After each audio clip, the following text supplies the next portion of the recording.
Hi, Sam here with Mark and Emma again, and yep, we're still discussing Introduction to Christianity. So, yeah, we're making our way through it slowly, but I think we're kind of getting into the end stretch here. Was exciting. So, yeah, I mean the passage we have tonight is sort of, in some ways, kind of I guess like an overview of what you could call salvation history, and it's a section that's kind of at the end before uh, it goes into some of the other lines of the creed. And yeah, just in reading it, so he starts out with a concept of the body and soul.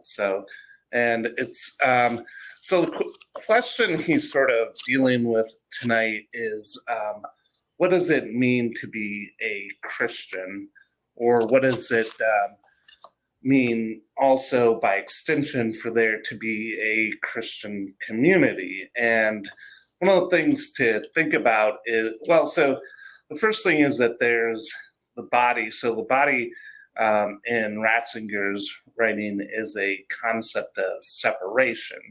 So, I mean, you experience yourself as being um, separate or individual from other people, but then you also have the experience, as he puts it, of the soul, which is sort of like more of a communal kind of spirit. And you have it through language, which is both simultaneously something that draws you to the past. It records history, but it's also something that points to the future too. So, like one of the things he talks about is the saying, "I think, therefore I am." So, but what he says is that probably the more proper Christian way to conceive it is, "I am thoughtful, therefore I am." So, and I guess I was thinking about it, and hopefully this doesn't seem too off left field, but I mean, one of the things he says here that had kind of struck me, if I can, gosh, find the quote here that I was looking for. So, yeah, being a Christian is, in its first aim, not an individual, but a social charisma. So there's the idea there that it's something that you come to through a community, and you come to in a group, not, I mean, it's something you come to as an individual, but it's not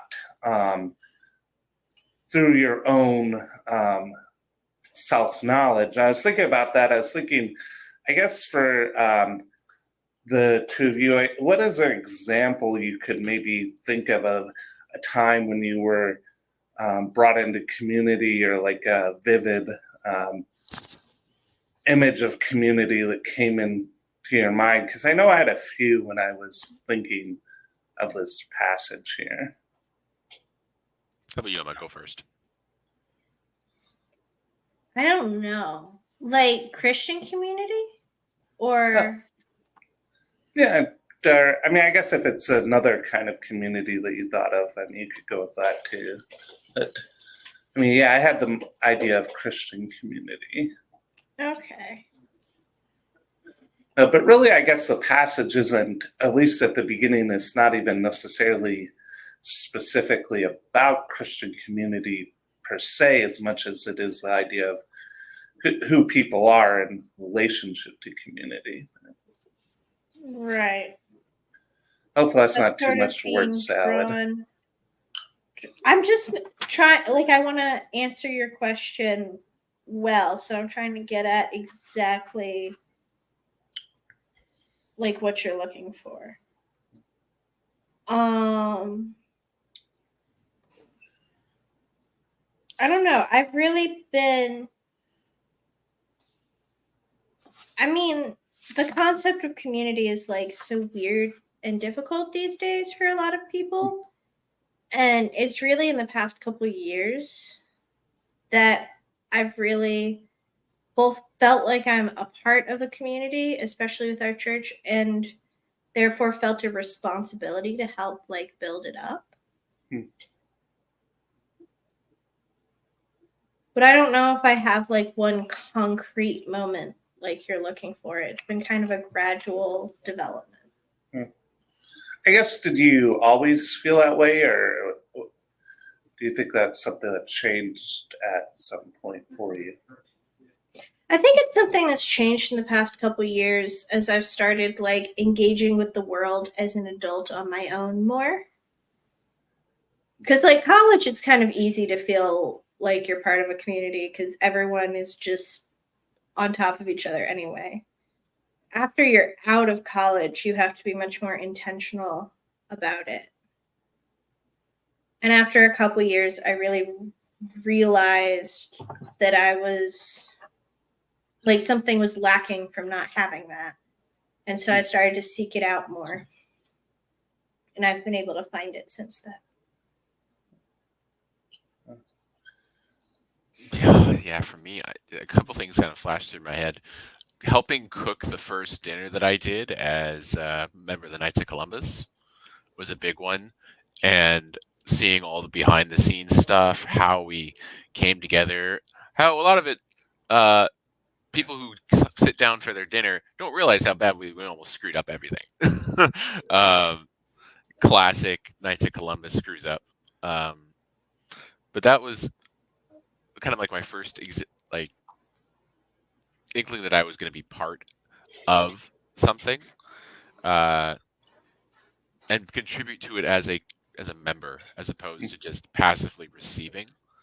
The other thing that kind of came to my mind was, I think I probably mentioned this before, is the first time someone asked me after the mass, like, "Oh, where do I sign up for this?" They'd asked me because they'd seen me serving as an usher in the mass and as a lector multiple times, so they figured I knew what was going on. Complete fabrication. I have no idea what's going on. So that was kind of the first time I felt like I was integrated in and people knew who I was, even though I didn't really know them. They knew I was someone they could kind of turn to. I mean, I knew where to point them, but that's besides the point. And a completely different thing is it flashes in my mind the Easter Vigil this last year, where it's one of those really things came to life in the basilica I came to, and it was unbelievable that I felt like I was just part of this body in communion when all the candles, like, I don't know, Emma, if you've ever been to a vigil, Mm-hmm. Easter vigil, it's like when all the candles like blaze out as they all get lit with Lumen Christi. Oh Yeah. man, it's like, okay, this is It's for a real. beautiful moment. Yeah, like this is for real. Like we're together, and I don't really understand why. Like I know it, and it's just it's a feeling I've never had anywhere else. Yeah, I mean, my memory, and I mean, it really is a beautiful symbol from services. Well, I should say specifically masses I've been to, where there were candles. Is that you light the candle from the person next to you, and I mean, it begins with one, but then you distribute it from each person to the next, which is really kind of a beautiful symbol of the faith, I think. Yeah, I mean that's clearly what it is, right? Yeah. Even it's more powerful now reading it with Ratzinger, where he's talking about how it can only be received that way, right? Because we're so far down the chain of history where it might have been a little different for the apostles getting it from Christ himself, but now we have no other options, right? We have to integrate into the community.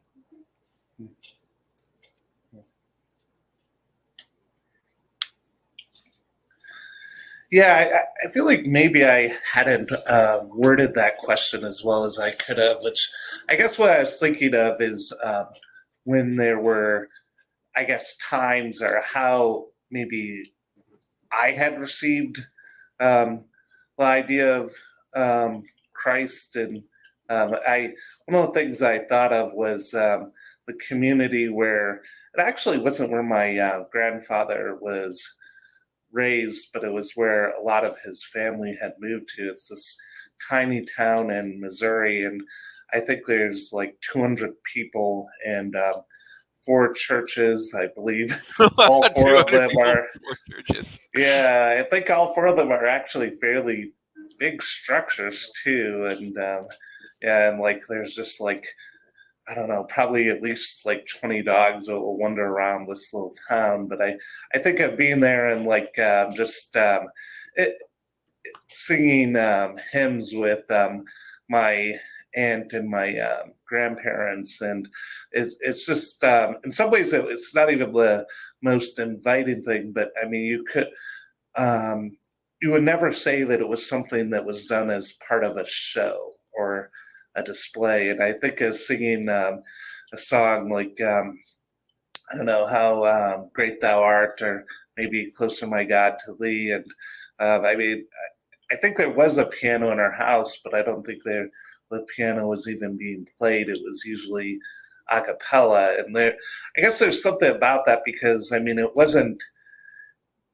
done for out of in any way out of vanity. I mean, it was Mhm. clearly done as something that was, yeah, for a community. Uh, You want an example of that? Is I went to so the Basilica down by my work does adoration on the first Friday of every month at lunchtime. And I went there once, and right after they did the prayers to start the adoration, like, they brought out the monstrance and they did incense and all that, someone just randomly started singing Salve Regina, and everybody in the whole basilica just slowly came with them. And Oh. it just, I couldn't stop crying. It was one of the few times I've ever seen that happen in my life. Just people breaking out into song without being instructed to.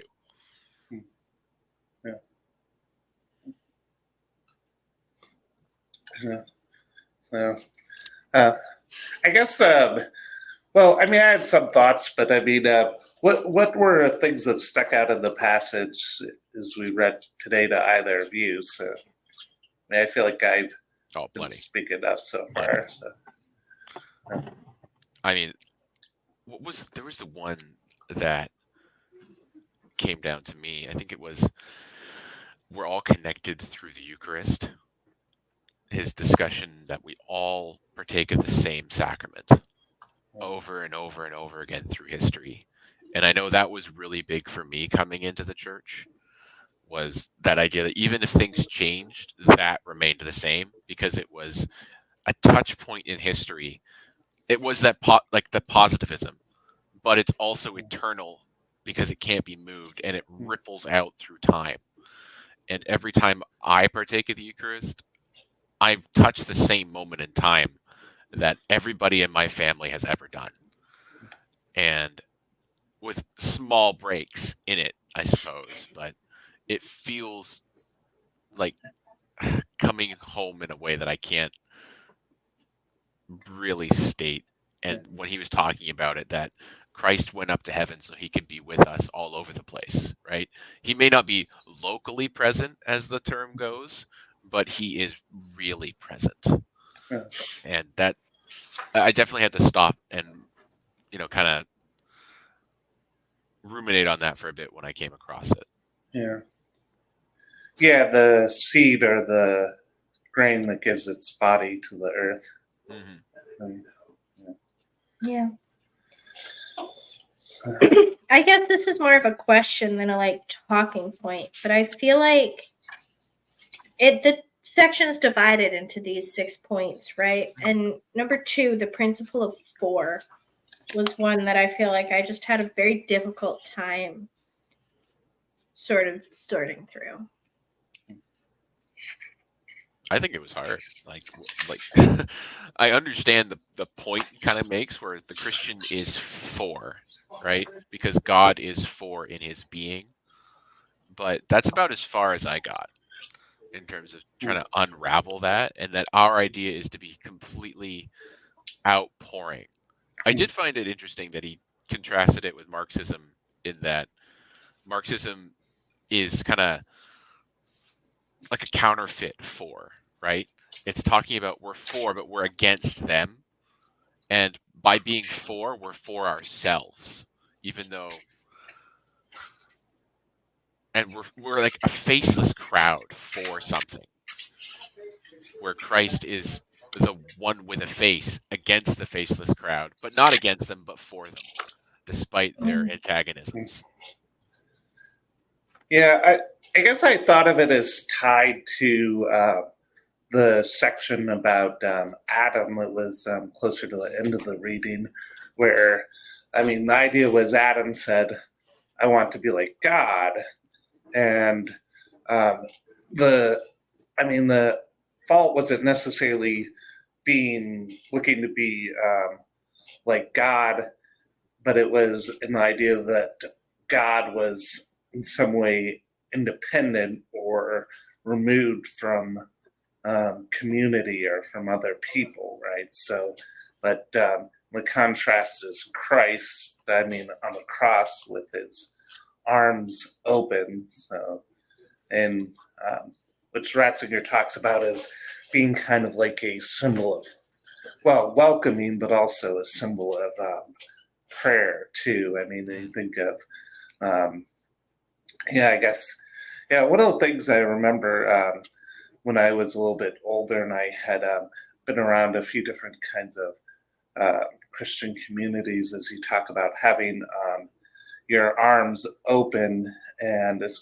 sort of like you think of, like, I don't know, I guess like the Hillsong music and the guy with his arms expanded, and really in some ways that's kind of actually not a position of surrender, right? That's sort of kind of actually in some ways like an alpha position. You're actually making your body bigger, but whereas in Anglican and a lot of Reformed and Catholic liturgies, you put your hands like kind of centered in front of your chest. So, well, like that, right? So actually I should, so like it's the idea of receiving, so versus like the idea of performing or putting yourself out there.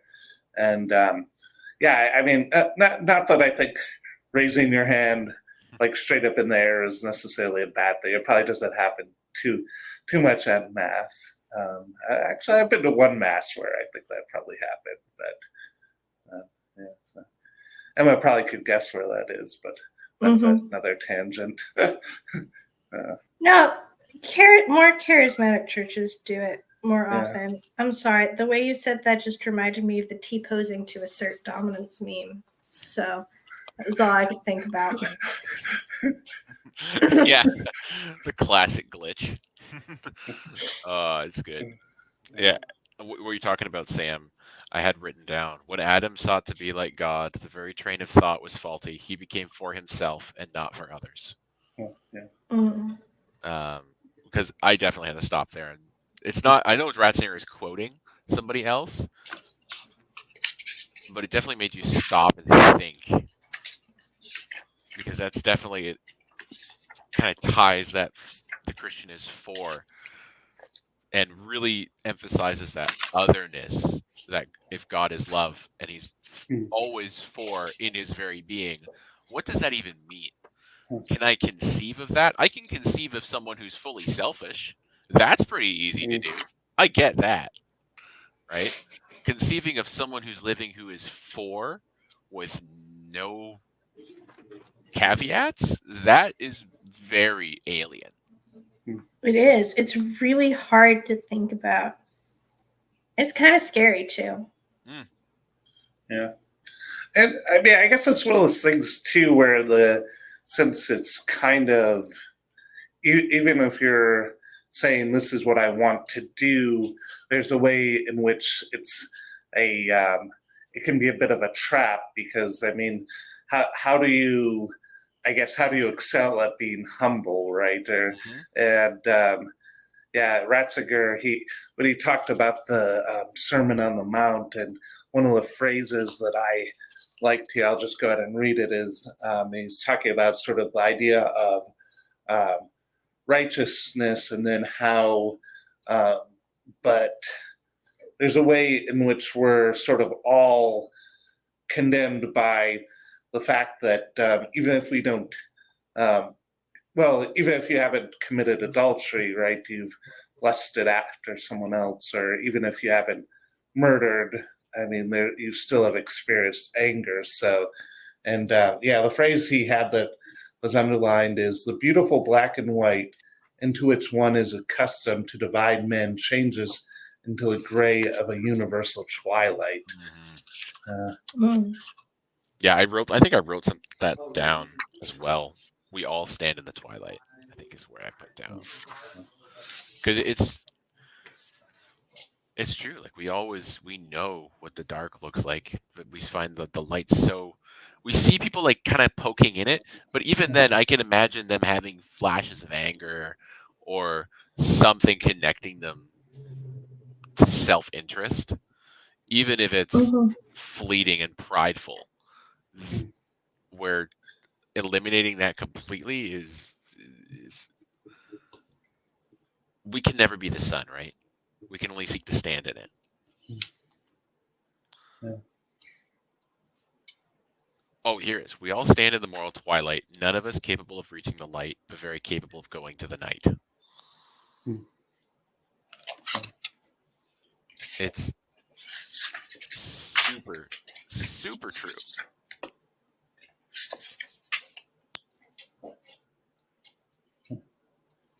And in that, if you want to kind of go on a tangent back to Dante, I personally feel very strongly that Inferno and Purgatorio are the best of the three, even though Paradiso is describing paradise. I can remember very little of Paradiso, right? Almost none of it sticks out to me, other than, wow, I have no idea what's going on the whole time. Inferno really sticks out in your mind. Purgatorio feels very hopeful because you're going up, but it's still very human, right? People are still being purified through some pretty ridiculous or horrifying means, it seems. But it still is very human. Once you're in Paradiso, things get bizarre. I think he does a remarkably good job not making Paradiso feel boring, because I think that's a difficult thing when you're writing about heaven, is it's easy to make it feel boring. Isn't that the common complaint? Heaven's going to be boring. Yeah. But I think Dante's Paradiso is remarkably not boring. But it is wild. It's wild, and I find it very difficult to understand. I think the only thing that really stands out to me are like where the founders of the Dominicans and the Franciscans are praising each other, right? That's the part that sticks out to me the most for some reason. I love the mystical rose image at the end. It's good. Like, I recommend it at least once. Everybody should read it at least once. Right. Yeah. Where is that other thing I had? The other thing is, I think in this fallen world, there's a vulnerability to living completely for the other.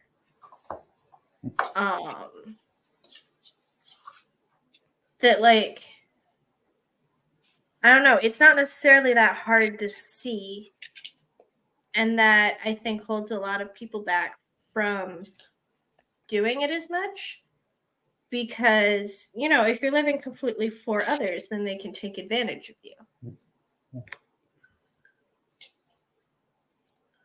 And I don't know, it's hard to navigate that and to figure that out, and or even just to trust God through that. Yeah. I mean, what Ratzinger talks about, the tension between total forgiveness and the total demand on man. Hmm. And talking about living for the other, maybe you can enlighten us, those who do not carry children, how you feel, because you're right now kind of totally for another.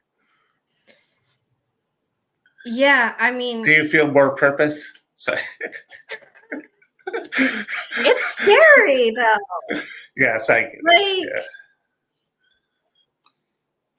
like it's really crazy to have a whole other human completely dependent on you drinking enough water.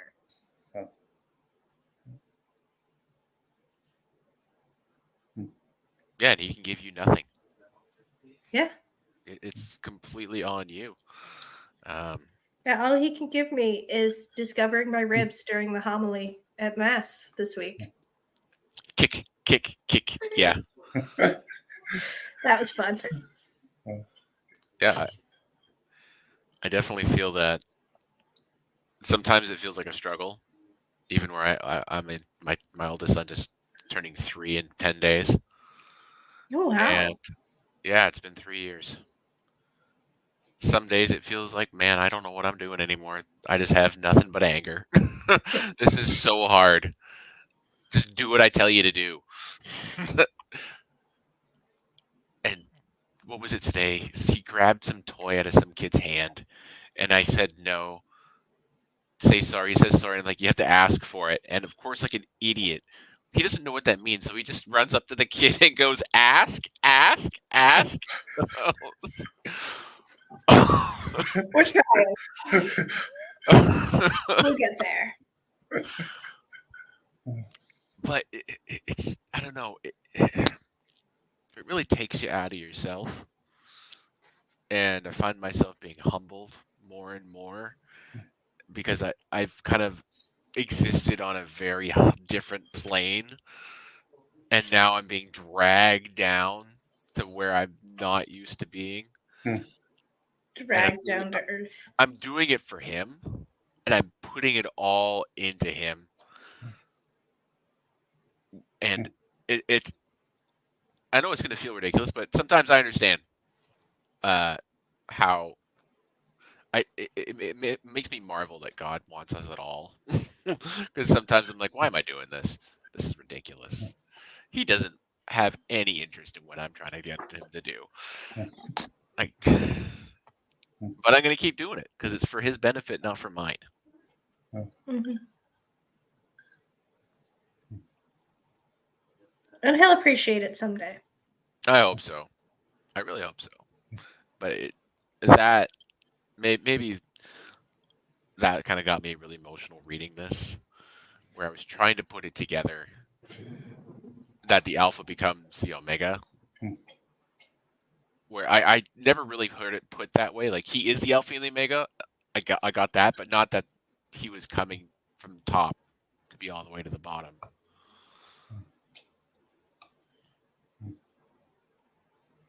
Like, I tried reading to my son today. He doesn't like being read to. Absolutely not. And it was just a heart crush when he pushes the book away and says, "No, trains." Okay. But yeah. Be for another, even if it hurts. Yeah, no, I guess I'm just thinking about this, and is being for another, is it a goal, or is it something that you almost have to get in a spot where to do it properly, you have to almost kind of give up on the goal in a way? Because, well, I have this image in my mind where there's this gas station I'll go to, and at the gas station they have a collection for St. Vincent de Paul, and I mean I always put money in it, but if I'm honest, most of the time I do say something to the person at the checkout about it, like kind of like a joke, but like I'm like, man, coming to this place really costs me a lot more than the other gas stations or something like that.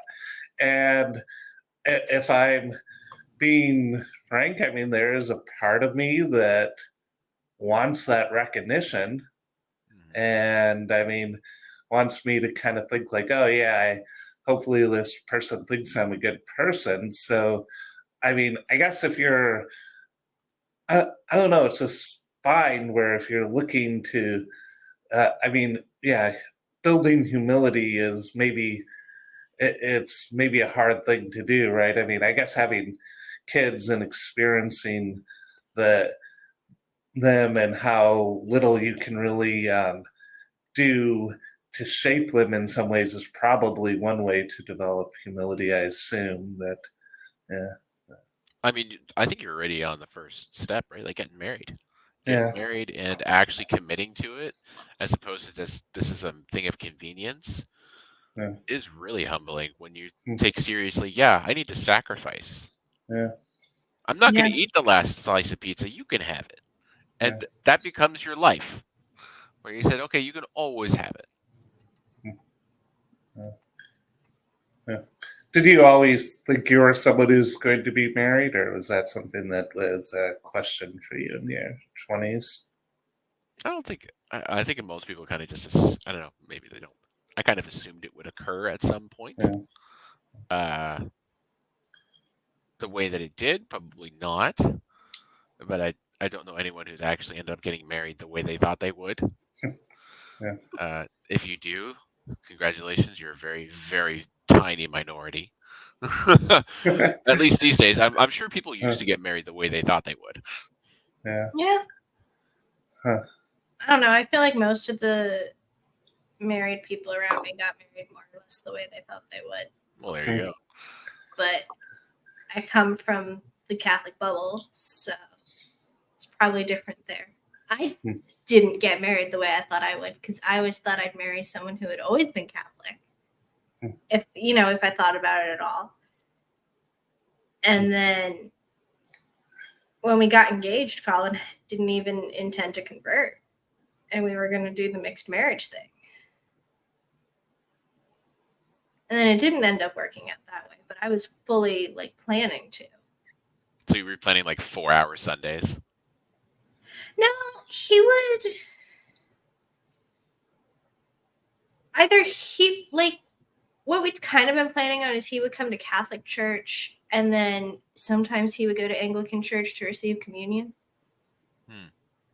I wouldn't necessarily go with him, but we hadn't worked like super hard on it before 3 months into our engagement. He decided to become Catholic. So we never had a super solid plan for the details. Emma was using the flirt to convert strategy. I wasn't. That's the thing. Yeah, yeah. What's PBK say? You got to watch out for those Catholic girls. Mm. Yeah. Well, see, all our really holy guys become celibate priests. So we need to go look for other holy guys. That's fair enough. And so you either find like a mediocre Catholic who's not becoming a priest or a good Protestant to become Catholic. Maybe I'll have to ask Steph about that one. See what she says. Yeah. So, yeah. No, with the book glue, gosh, I try to think. Well, I did have thoughts about it. So, yeah, one of the parts that struck me. Well, I guess if we're just kind of going through it, the law of disguise, and there's this concept, the double mode, that comes up, and he talks about, well, the cosmic power, but also the sign of the lowly, and idea of grace as sort of being like as God revealing himself sort of in a cipher where, I mean, you think of the universe and then you think of the earth and then you think of the entire planet and then you think of Israel, this one tribe that really isn't historically significant. And then even within that, I mean, if you're a Christian, I mean, you believe Christ was born in a town that, came from a town that was not significant even by that standard. And I mean, it's something where, I mean, yeah, I guess the sort of, I think he even uses the phrase, basically, logic will not get you very far with this one. And it is something where, I mean, you think of other religions, well, like Islam and Judaism, but also, I believe to some extent, well, I'll just say those two because I don't want to, get into things I don't know that much about. But I mean, the patriarchs, though, are people who were successful by worldly standards. So, I mean, I guess like when you say, what does it mean that Christ was for? And I guess part of it is that he wasn't the mega church star, so to speak, right? So, Yeah, I mean, by all physical evidence, he did pretty poorly. He ended up getting himself nailed to a cross, and all his followers fled. Right? I mean, if this were, Emma can speak like a Roman or Greek myth, this would be a cautionary tale that you should not do this. Yeah. Right? There would be no after like epilogue of, oh yeah, he got up again. It would definitely Yeah, be. it's not particularly inspiring on the face of it. No, it's almost like through multiple read-throughs, it gets more and more. I don't know. It's one of the few stories I've read where I need to keep going back to it, and it becomes more and more significant. Each moment becomes more powerful. Like I know it's in this section, the wedding feast at Cana. That one always comes back, and I've had so many experiences in the Rosary, during the Luminous Mysteries about it, where it's this outpouring of grace and a super abundant outpouring of grace, like to excess. That didn't catch me very many times when I read it the first time, but it's definitely these little insignificant things seem to be so much more important than they were before. Where part of the things about the gospel that always got me was they're so mundane, and all the miracles are kind of mundane. Right? It's not calling fire from the sky and flashiness. It's turning water into wine. It's making more bread and fish. These are all pretty bland, right? You would never make a superhero whose power is to turn water to wine, right? Because it's not about a physical goal. It's about a spiritual goal. It's the renewal of creation. And that is, in a way, something that can't be described with the flashiness, right? Those powers we often associate with the supernatural.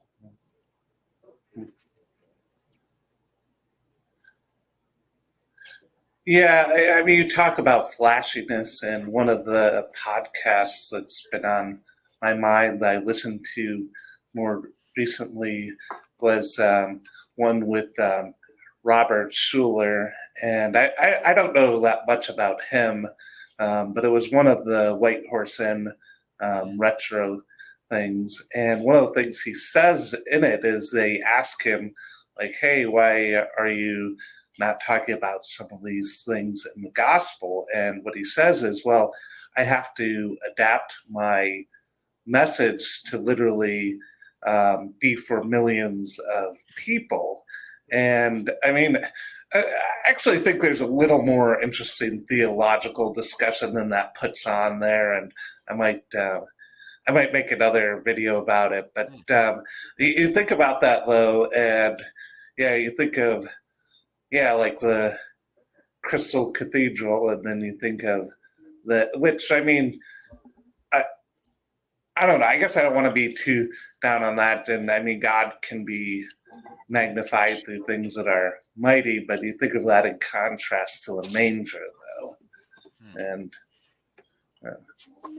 Yeah, and it's, sorry, have you ever seen Bishop Barron's take on Christmas in the series Catholicism? I have not, no.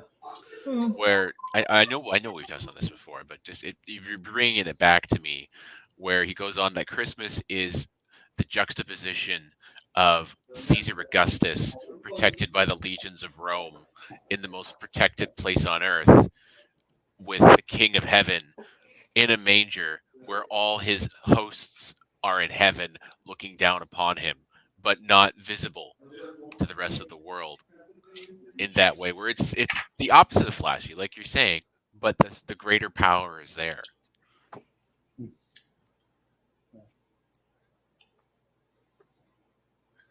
What does it mean to say that Christ is the final man? That was something that was talked about a lot, and I feel like I understand it fairly well, but it's also a pretty abstract concept. I know you were talking about how that contrasts a little bit to the Marxist idea of man too. Where's this? In that would be like in the fifth part. Talks about the idea of Christ as sort of being the fulfillment, right? But it's also he's the fulfillment, but he's also the beginning of something new, right? I mean, it's to go back to the section last time, it's the sacrifice on the cross with the blood in the water, with the Eucharist and the baptism. The cross is our future. The only way to become the last man, the man we all need to be, is this full outpouring where all our what is it, vitae, life, whatever it is, Vita. it comes out. And he definitely does in this section come back to that at the end there, where man comes to the fullest sense of himself, not through what he does, but by what he accepts. And that was really hard. And I was trying. I think I read that section 4 or 5 times, and because it's a short little bit that we're going through here, it was curious to me that I couldn't seem to get it, and I still don't really get it. Like, by what he accepts, what does that mean? I'm not quite sure. He accepts God's love. Is that what it is? I'm not sure. I know he touches upon that in this way. We really do have to surrender, because love is something we can't take, and it's something we can't manufacture ourselves. It can only be received. So that was definitely a hard thing for me to come through. And you're right, the last man.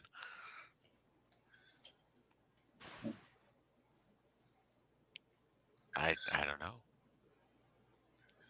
I was thinking of it as kind of like the final form sort of idea. Like what man is meant to be and what we all are meant to become. What would it look like if every single person was the last, like acting as the last man en masse, right? The faceless crowd turned into a crowd of the man with the face.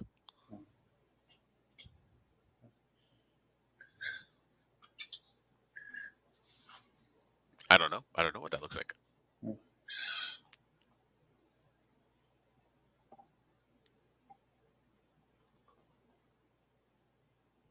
I don't know.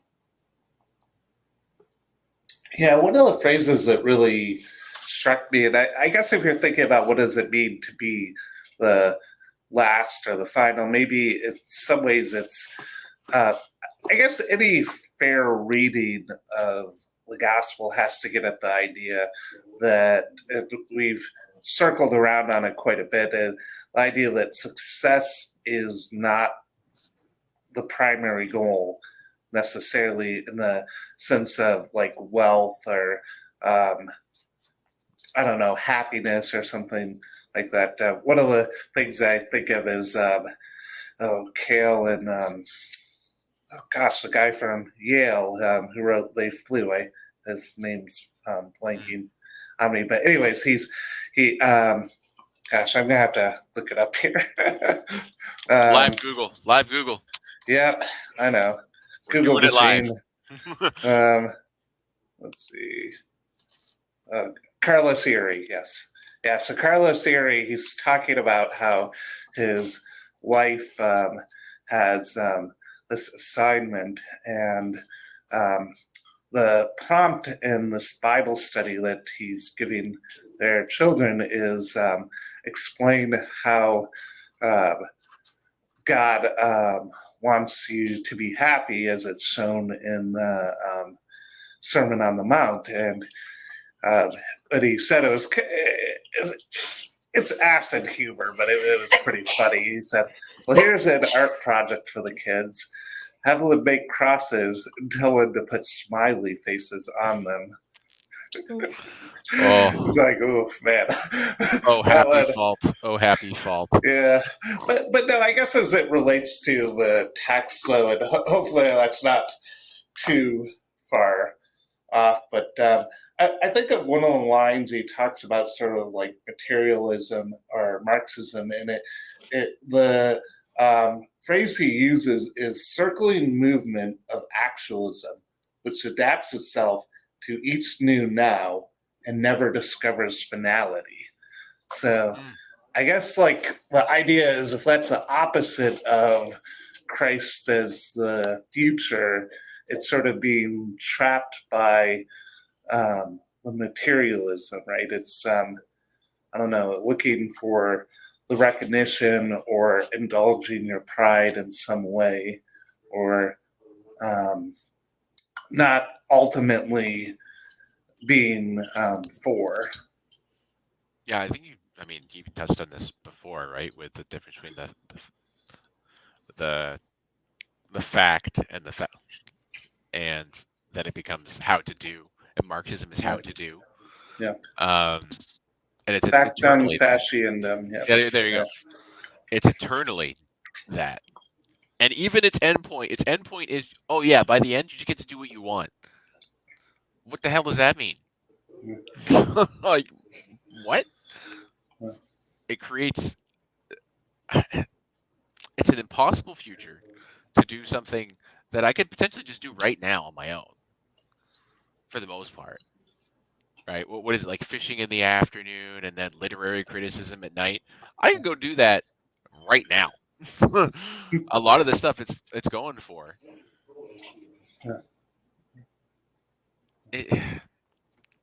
I don't know. I'm currently reading a book on the collapse of the Soviet Union, so it's kind of topical for me every time I see these mentions of it. And you really do get the sense at the end that everybody was just sick of it. Like, it completely didn't deliver. And what was it even trying to deliver? Nobody even knew. Nobody even knew anymore. It was just an eternal, we got to keep going. It's suffering for basically no reason, is what it felt like to me at the end. Where, they're dismantling the party state, they're dismantling all these things they've done, and the people who have put their lives into the party and the USSR are just crushed. Yeah. What was all the purges for? What was the gulag for? Nothing. Absolutely nothing. And that's kind of one of the most horrifying things I've ever experienced reading. Like, even, like, put aside the Gulag Archipelago, right? I read that. Horrifying. Gave me nightmares. But in a different way. This was kind of cold. And, like, wow. I can't imagine that crushing feeling. And that's kind of where it all will end up. With that idea. It all comes to nothing. Yeah, I mean the circling movement of actualism, right? Mm-hmm. Yeah, I mean, I guess to some extent I think about it, and I mean, Ratzinger gets at this a bit when he talks about Sisyphus and Christ's gifts, and I guess if you don't believe on some level in resurrection, I mean, we're all kind of living right in the, as PBK might say, in the age of decay, and we're in some ways limited by our body or intellect or desires, but I mean, Christ asks us to give those up, right? I mean, and I guess you're going to give them up one way or another, though, eventually, right? Mm-hmm. It's the difference between a circle and a spiral. Maybe. Like the idea of Marxism or the USSR is just a circle that goes nowhere and just ends, versus like an upward spiral where we are going over the same things, but we're also going somewhere.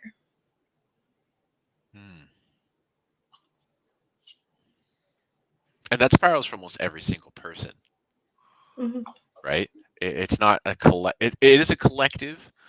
Yes, we're all moving towards the eschaton, but every single person's fighting that battle, that spiral themselves, and hopefully you're pointing your spiral up and not down.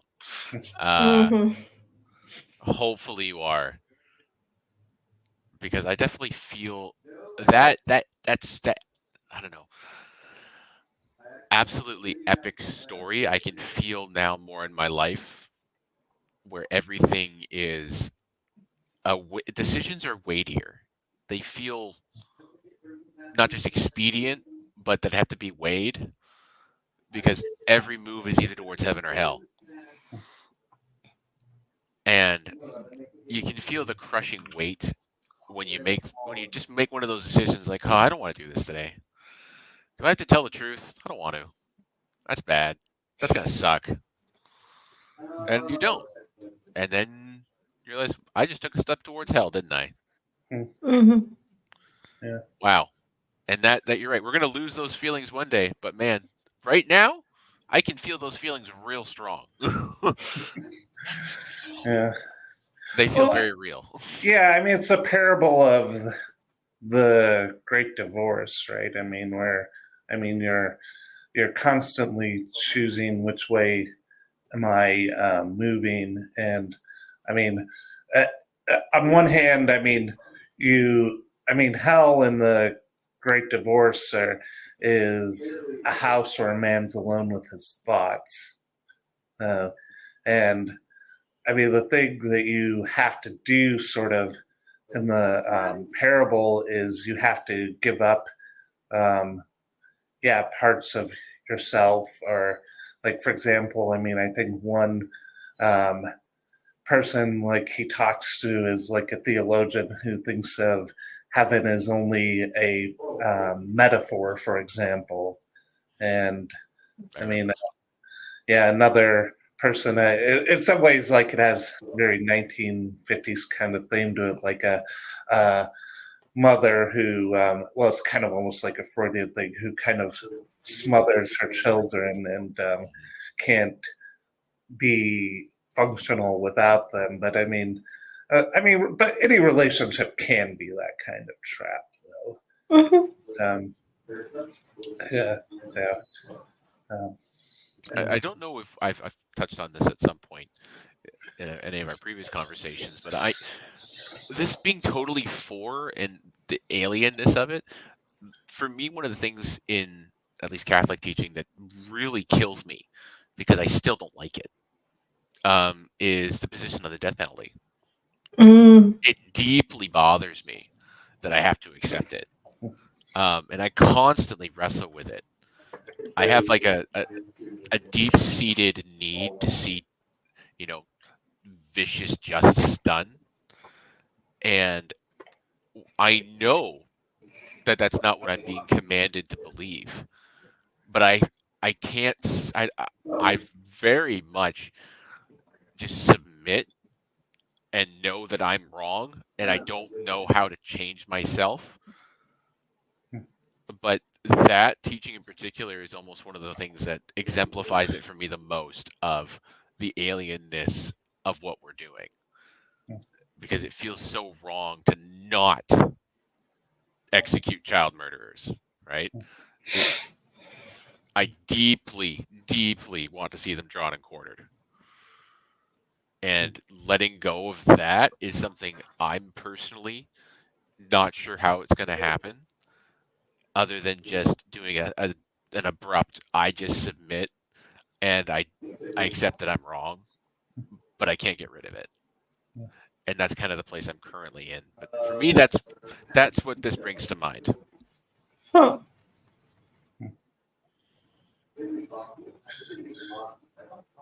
Yeah, it is interesting how when people talk about faith, a lot of times it is maybe sometimes like something that's a very real world, practical, political thing. Like I remember a lady talking about in a like a Bible study I was in once about abortion is like something that was a big stumbling block for her because she felt like when she became a Christian, she thought, yeah, I can't be someone who defines myself as being pro-choice anymore, but that was an identity that she'd had in the past. And yeah, it is something where, I think if your faith isn't calling you to give up something, it's not real.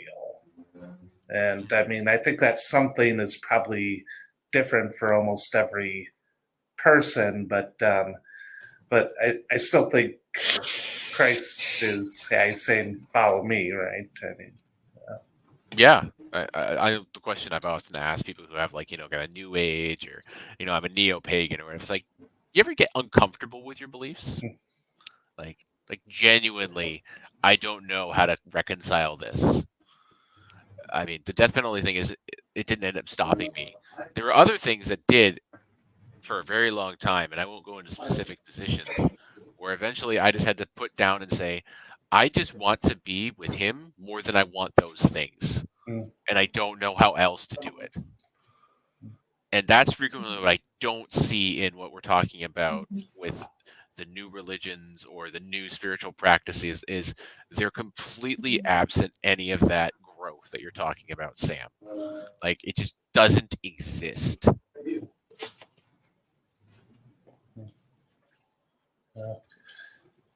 Any, I guess, final thoughts or things? I mean, we're at about an hour.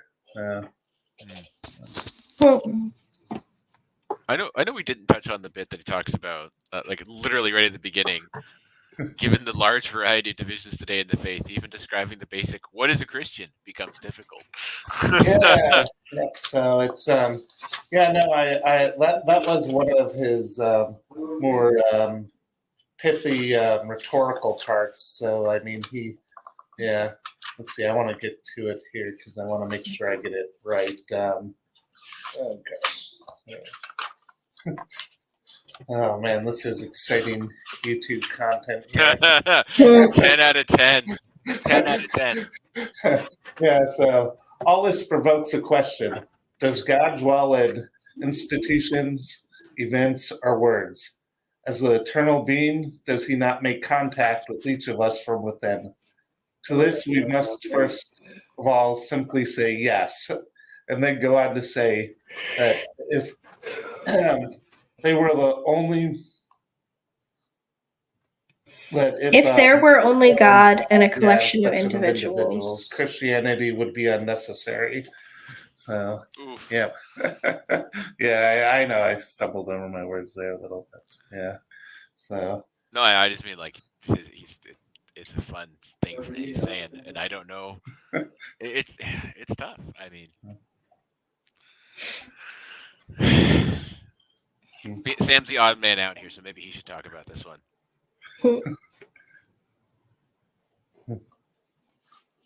Because me and Emma are part of the institutional church. Yeah. Well, I will say this. We were talking about the White Horse and I think it was the second one they had done from it was like the 90s. Like so the White Horse Inn is a podcast, but it was at one point a radio program, and they have these like podcast version of these radio programs from the 90s with callers on like staticky lines and all this. And it was actually kind of fun, but they talked about this thing in the 90s where it seemed like it had been, from what you could gather in the episode, mostly about a kind of political unity between people like Chuck Colson and Michael Novak.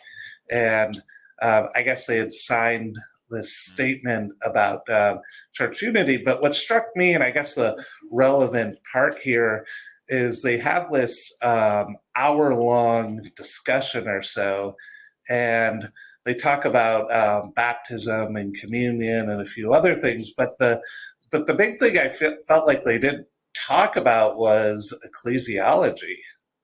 And I mean, I guess if you really want to get into differences between, because I feel like the theology, I mean, you ask if you ask people about theology, especially the kind of people who don't read books like Introduction to Christianity, and I feel like their answers like might be all over the place on something like transubstantiation.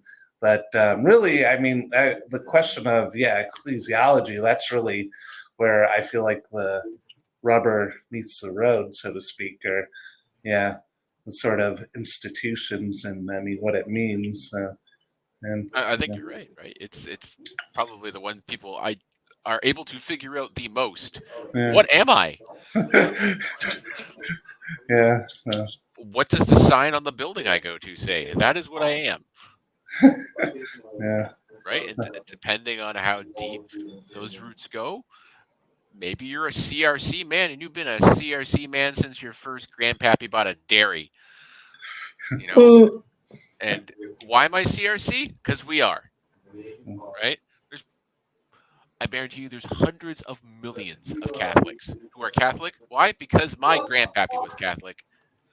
And so is my daddy, and so am I. I don't know much else beyond that. But it's true. I think it's underappreciated in those types of discussions that you kindly shared with me, Sam, and I appreciate it. I enjoyed listening to it, that particular episode.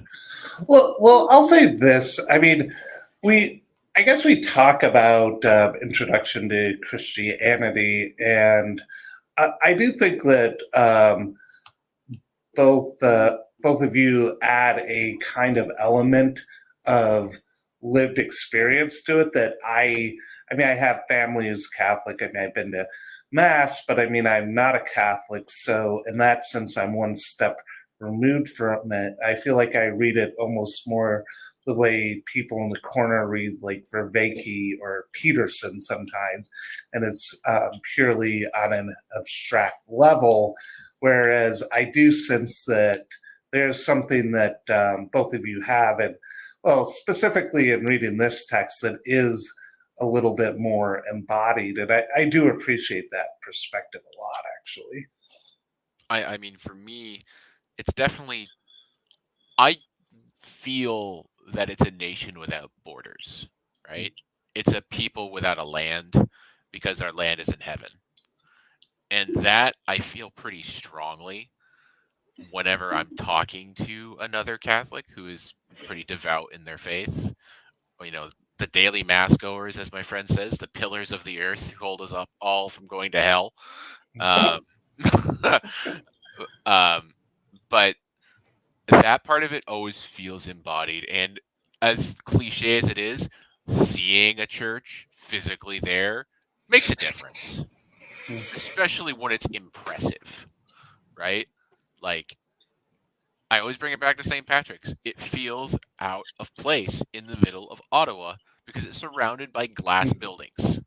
And it's this middle finger almost of the past just sticking up there, and I think to myself, because there's a person in a room across from it that has, one of their alphabet flags up, and I'm thinking to myself, this church is going to be there long after you are, right? It's this embodiment of the faith in a very tangible way that I just love.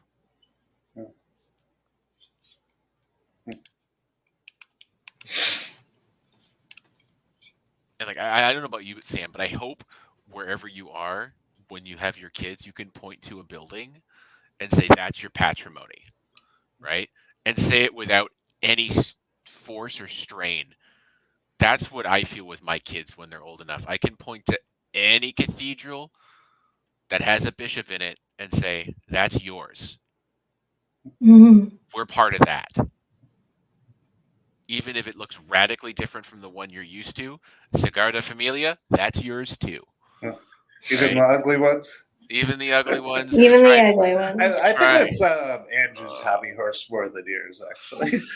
Well, I hate, what is it, Our Lady of Angels or whatever it is in L.A., like the most expensive building ever built or something stupid like that. Oh, yeah. That is the. Are we talking about the Crystal Cathedral, or is that a different one? That's not as bad. That's not as bad. Okay. I can find redeeming features in that, like we live in the glass age, that sort of thing. Yeah. I don't get what the Los Angeles Cathedral. I don't get it. Right? Is that the like super spiky weird one? No, that's the one that kind of looks like I don't know, like a mid-tier college that just has one building. And they just stuck crosses on it. I don't know. I hate it. Like if you didn't know it was a cathedral, you would be like, "Oh, that's a conference center."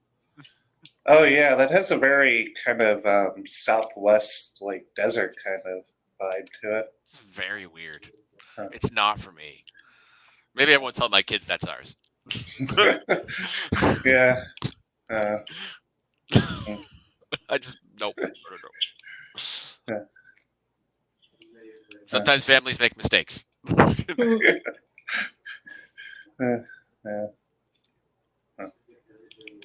that embodied part is definitely there for me.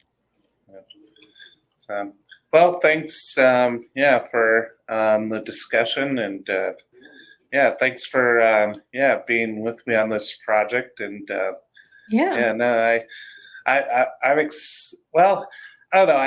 I'm not excited to necessarily be done with it, but I'm excited to say that I've finished it, I guess. It will be very satisfying to have completed this. Yeah. So. Have a whole video commentary series that'll take YouTube by storm. Yep. All right. Thanks, Mark. Thanks, Emma. Thank you.